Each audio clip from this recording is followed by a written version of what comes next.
Okay, thanks for tuning in again. I'm just going to quickly run over this advert that's just come out on our screens in the last, or this would be the last 24 hours, I think.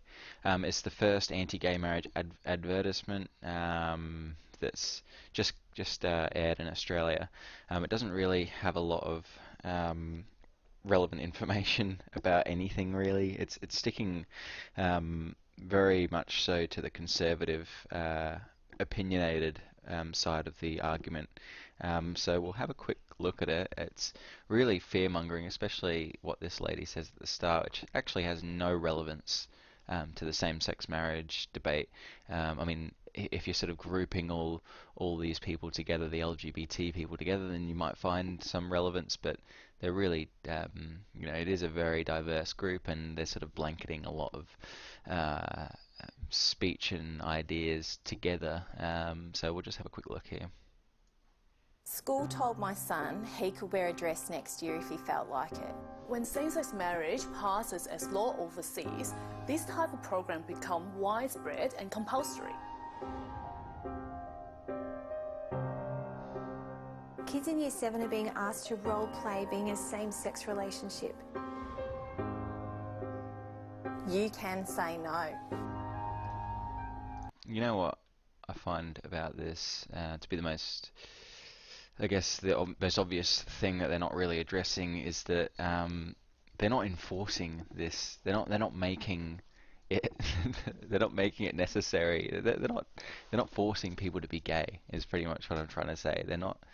The culture is not going to start enforcing people to be gay. It's gonna look at discrimination eventually, and we'll probably start creating more laws about it. But this is just specifically for marriage. This is about a piece of legislation that we're going to be changing to allow other people to. To marry under the same sort of union. And look, I think it's a bit strange because a lot of this is, the Coalition for Marriage. Um, I mean, I think they're probably an accumulation of a lot of right-wing fundamentalist religious groups and also just general conservatives or the right-wing liberals that don't really have too much time for progressive arguments. So it's a fair point. I mean, if that's where they're coming from, that's their sort of debate. They don't really look at the statistics or facts of other countries that have implemented this. They're just going to simply throw straight into the argument the shocking elements that you might come across. Like, if your son comes home and says that his teacher's told him that he's allowed to wear a dress if he wants to, obviously that's shocking. But it's not reality. It's not realistic at all. I don't think that's going to happen in the next 10 years. I mean, I don't think I don't think people are going to actively just start mucking around with this sort of stuff. I think especially, the identity sort of politics, people are very attached to their identities. They're not just going to go around playing with this sort of stuff. And if they do, then we should probably have a look at that as well. But at this point, it has not in any way gotten to the stage where people are mucking around with these ideas. People take them very seriously. Psychologists take them very seriously because it's a difficult, a very difficult period usually for the people that are going through these things. But anyway, we'll crack on with the other one, the other video that I've got here. So this guy, I'm just going to make a comment on his video. I've only watched it once. I haven't done much research again really on I guess the facts behind his argument. I mean, he talks a lot about the nuclear family, having a mum and a dad as being essential and the backbone to our country,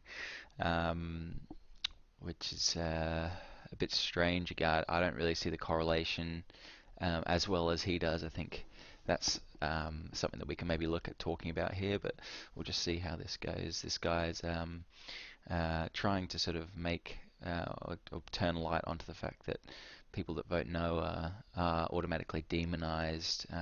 So yeah, it's pretty interesting. We'll have a look.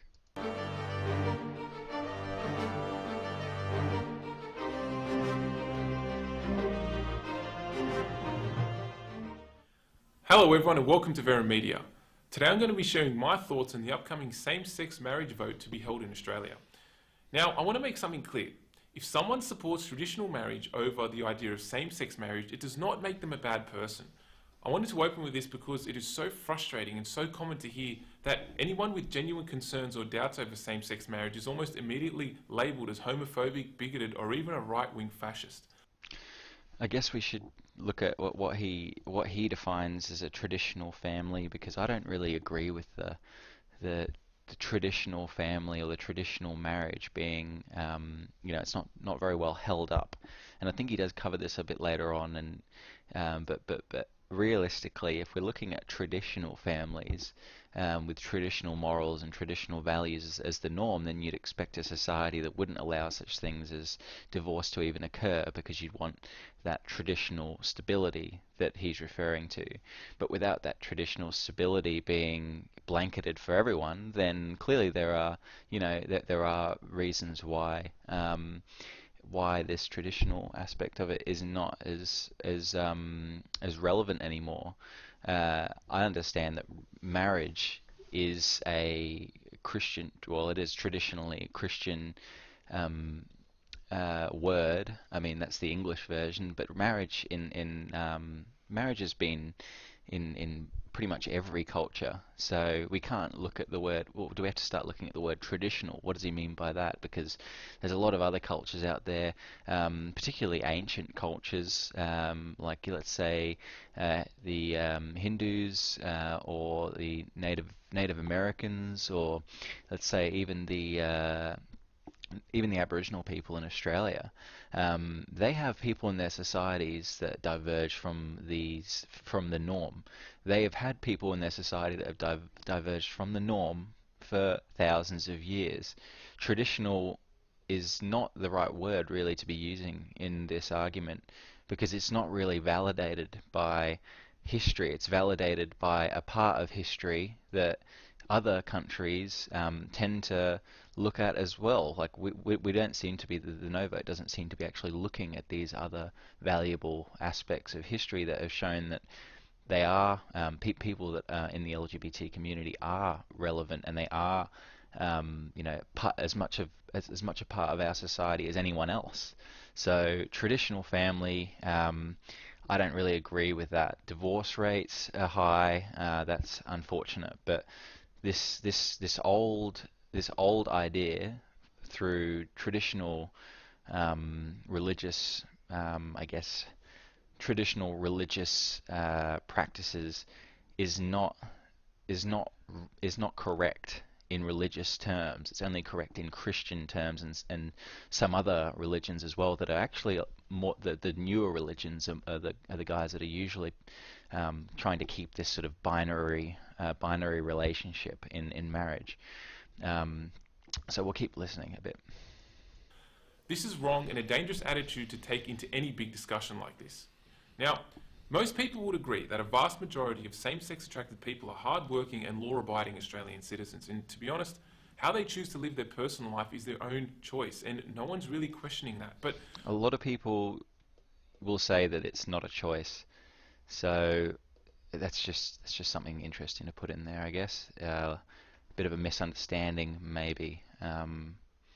Choice, not a choice. Maybe that's something that needs to be looked at on a, on a non, in a sort of a secular environment, because I think that's also important. But anyway. when it comes to same-sex marriage, however, the country is being pushed to institutionalise or formalise a personal lifestyle choice without any real discussion of the long-term impacts this decision will have, and whether or not it is to society's benefit to begin the breakdown of the tried, tested and essential backbone of society, the traditional family. Tried, tested, and traditional backbone. It's not tried and tested successfully. Like, it's been tried and tested, obviously, but it's not tried and tested successfully. Clearly, it's not working for everyone. There are many holes inside of this sort of marriage traditional family argument.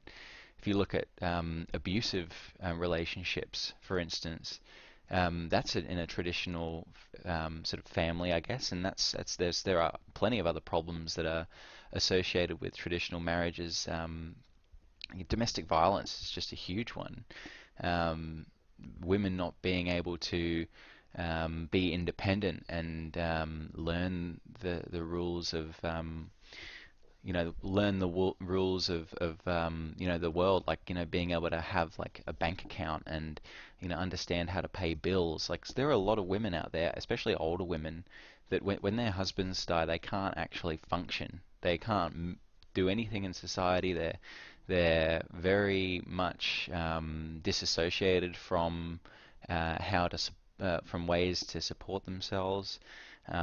It's not it's not a foolproof system. This isn't something that is meant to the traditional marriage is not something that was designed to help both of the individuals in the family. It is more so designed to help the children, which is nonetheless a pro argument, a positive argument for these guys, but it's not it's definitely not the foundation of our society, and I feel like it is the foundation for a lot of problems as well.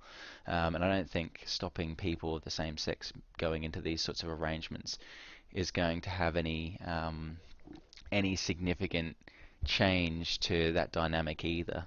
You're probably not even going to see that many same-sex couples in your life, especially if you're people that, like this person who looks like they don't really engage with that, with too many people from those communities. So what's the problem with it, really? I guess is my main thing. You're closing people down that you can't even see. You're taking away a freedom, or you could say that they're taking away a freedom by not allowing them the freedom. So yeah, we'll stick with that. I guess we'll keep listening. The debate is all about emotion, with facts and logic largely absent. And if you don't believe me, ask yourself, when was the last time you heard or read a rational discussion about the impact this decision will have? Now, the first main point I want to raise is this. The logic being used to break traditional marriage will set a precedent and become the key that will be used to unlock the same debate in future. Every argument being used to legitimize same-sex marriage can be applied to polygamy, incest, and even bestiality. Okay, that's a bit too far, I think. I, I don't really understand why these sorts of things. I read something earlier today about pedophilia, as sort of part of the no argument. Some of the American Psychology Association has tried to write something about how pedophilia is like a mental disorder, or is not a mental disorder, and it's, so there's a lot of rhetoric coming in around the outside, I guess, the precedents that can be set, and I don't think it's valuable. I don't think the precedents are a valuable talking point. I mean, it's not like we have LGBTP or LGBT bestiality. That's not. It's not as prominent. It's not. I mean, maybe in the future it might have some sort of traction, but I wouldn't associate that to gay marriage. I wouldn't associate that to same-sex marriage at all. Definitely not at this stage anyway. I think there's a lot of fear mongering, a lot of groupings. They're sort of classifying same-sex people, or gay people, as being socially deviant, and in some way mentally ill, as opposed to something that's been seen for thousands of years. It's quite natural and isn't appreciated by religious organizations and conservatives who believe in the the man and the wife being the only two people that can get married. So it's yeah, fear mongering, and as far as I see it, quite irrelevant at this stage, especially to someone that's gay. I don't think that would have any that wouldn't be weighing in their decision at all, because it's simply just their choice of love, I guess. And maybe that is a bit emotional, but maybe it's just the truth. I don't know. Am I comparing same-sex marriage to these? No, but I am pointing out the undeniable fact that when your argument is only based on things like love is love or equality for all, whilst at the same time shutting down any legitimate concern, you open the door for anyone else to use these same arguments to suit their lifestyle choice, no matter how far-fetched they appear. Whenever I talk about this topic, I always get people asking, why do you care about marriage? It's just a piece of paper, and heterosexual marriages failed anyway. Just look at the divorce rates. No, marriage is not just a piece of paper, and to think so is just stupid. It is the backbone of our society, and I could do a whole presentation on this, but in the most basic sense, the home is the most formative place for every human being. And if we have good homes, we have good children. And if we have good children, we'll have a good society. There aren't that many. Actually, there's not. I haven't read anything on uh, the the better aspects of a mother and a father in a home, like in terms of the welfare of the child. Um, it just doesn't seem like it's really relevant anymore. I mean, it's an idea. It's a good idea to say that people should be brought up with a mum and a dad. It's a good idea, but it's not. It's not.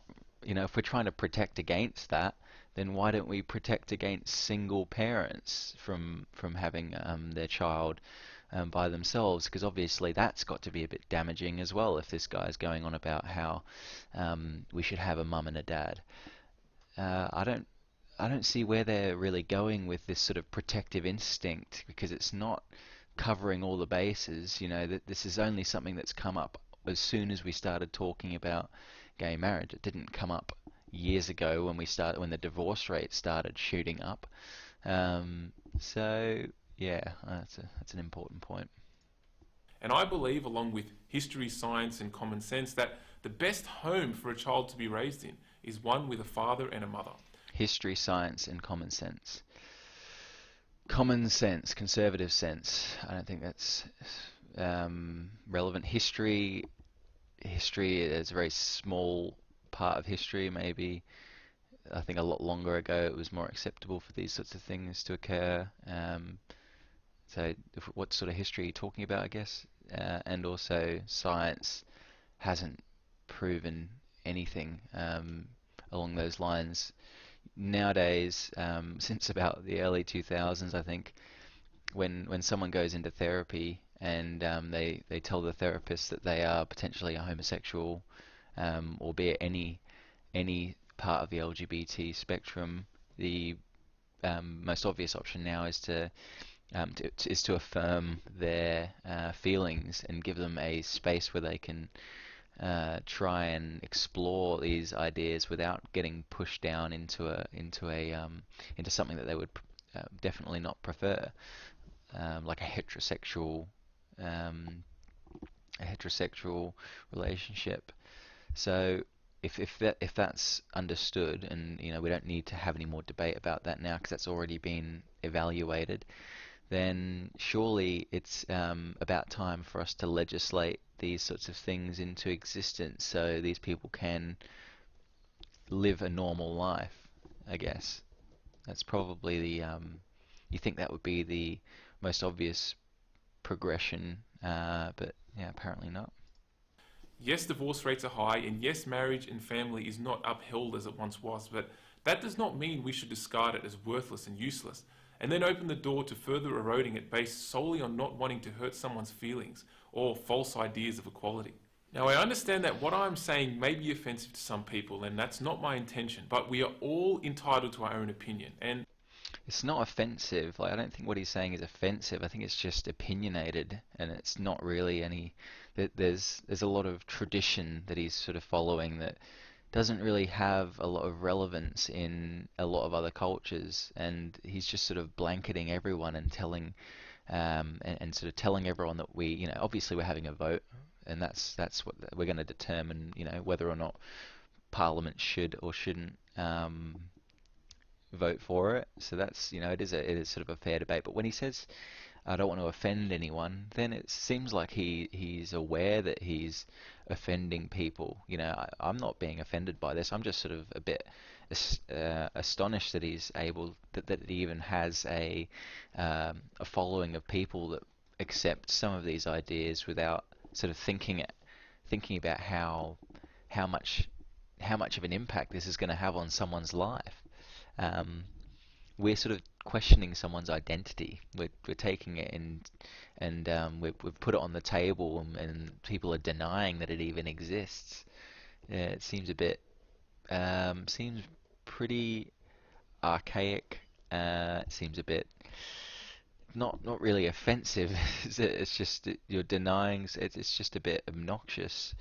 Um, and yeah, I guess that is sort of where this debate is sitting at the moment. I guess the reason why we haven't really heard a debate on it, I think, is because the no voters can't actually pull together any other information apart from this tradition argument, which is just very dodgy, and it's not really something that would persuade me in any way at all. I don't think. Maybe if you pull together some statistics about how much better a mum and a dad was than two men or two women, then I might listen. But tradition's just it's a subjective notion, I guess. Yeah. The fact that I was extremely cautious to make this video should say a lot about this debate already, and to be honest, I find it highly hypocritical that those who go on about equality, love and respect seem not so eager to show love and respect to those they don't agree with. Well, it's a bit. I mean, I've heard this so many times, but the love and respect. You're not showing me love and respect about my ideas about not giving people love and respect. It's such a weird tone to take, especially in this argument. I don't think it's I don't think it's very valuable. I think the nature of this debate is going to turn people into this towards these sorts of um, this sort of polarization of ideas, and if you want to look at anywhere as an example, then you might want to look at America to see how this sort of debate goes. In the end, you wind up having a very active right and a very active left, and they become sort of radicalized, and they get pushed to a point where they start rioting, and they have counter protests in the name of free speech and love and their version of equality.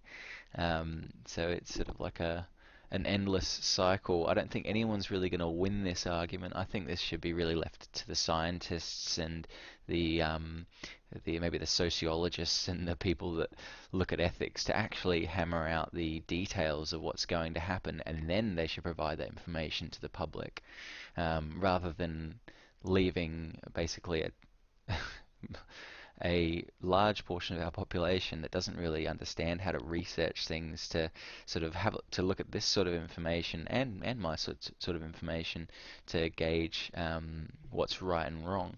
And if you have people that are from religious backgrounds that are very fundamentalist, then you will find a lot of white noise when you're trying to find the facts. Not saying that I've got the facts with me, but I'm sort of having a look at this major part of the argument here, and it's not really doing anything. It hasn't. I mean, it hasn't really convinced convinced me at all that this is a fair argument and that all the options are on the table. We'll finish this off. Finally, Australia. Make sure you're registered to vote. Go online, see the link below, register you and your family and friends, and vote no. This is an issue that is being forced on all of us when there are far more important things to worry about. This is an issue that will change the fabric of our society for decades to come. I don't think that's true. That's a big statement. It's not going to change the fabric of our society. What is the fabric? Define the fabric. Tell me how it's going to change. I don't think this guy is ever even going to see a gay couple get married, to be honest. If it's changing the fabric, then it's probably not. It probably should be, I'd say maybe it's changing the fabric to society might be saying, oh, let's all have electric cars and you can't drive petrols or diesels around. That's changing the fabric. Or let's say, oh, we're not allowing Muslims in our country anymore. That's changing the fabric. But this is just changing the legislation. It's a few words. There's probably about maybe 20 odd thousand, 40 odd thousand people in the country that are gonna be able to have have marriage. This is I think they're blowing this up quite a lot. Tony Abbott, the former Prime Minister in our country, said he said a vote for no is a vote against political correctness. So this is a loaded argument. It's a double-barreled argument. There's a lot of things coming into play here that shouldn't have any relevance to whether or not one minority group should be able to get married, because it's turned into a much broader argument. And yeah, as I said, I don't think that I don't feel like there's too much information on the table at the moment to really sort of understand how little this is really going to impact their lives. It's a principle sort of argument, I guess. And shape the world your children and grandchildren will live in. Traditional marriage is the only marriage, and if you believe so, don't be bullied into silence out of fear of offending someone. Just Traditional marriage is the only marriage. Is that what he said?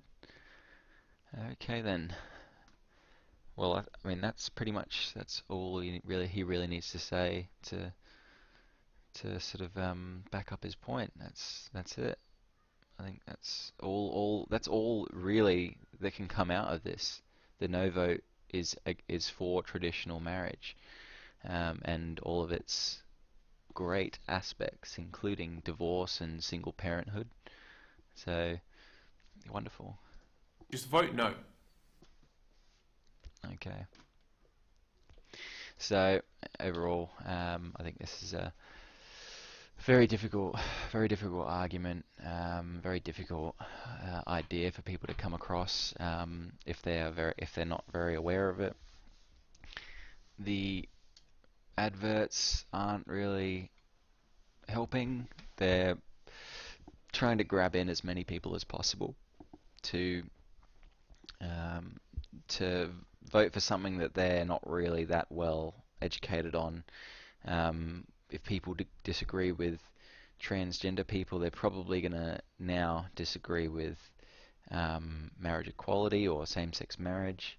If people disagree with just people looking strange, I guess, or having like different identities and being, from a different sort of part of culture that isn't traditional, then they're gonna be on this train as well. So it's it's gotten very far away from the actual argument, which is about people of same sex getting the same rights as people that are not of the same sex getting married. Um, and yeah, I don't think this isn't very nice to watch, really. So I'm hoping it doesn't. Hoping, obviously, it gets voted in yes. I'm hoping the yes vote wins. A lot of people are gonna feel very bad about themselves. Even the people out there that don't want to get married, they're gonna feel like society doesn't really accept them. It's gonna impact a lot more people in a bad way than it will in a good way if the no vote gets passed. So that's pretty much all from me. I will probably make another video about this just because I'm not really too convinced by this this argument. I'm not really too convinced by just the opposing argument, because it's turned into something that's people are going to start arguing about with little to no understanding of, and just like in America, I guess there's a lot of people there that really value traditional families, and that's, I think, the most important point, is that there are still people out there that do value these traditional ideas, and we do need to respect that. But they are more likely, this is just a stab in the dark, I'd say they're more likely to not have access to the relevant information from the opposing side, and also they're probably sheltered from people that actually live out these lives, not as a choice either. It's not a choice. I mean, that's yeah, it's very tough. So let's hope we can keep it civil. And yeah, thanks for listening.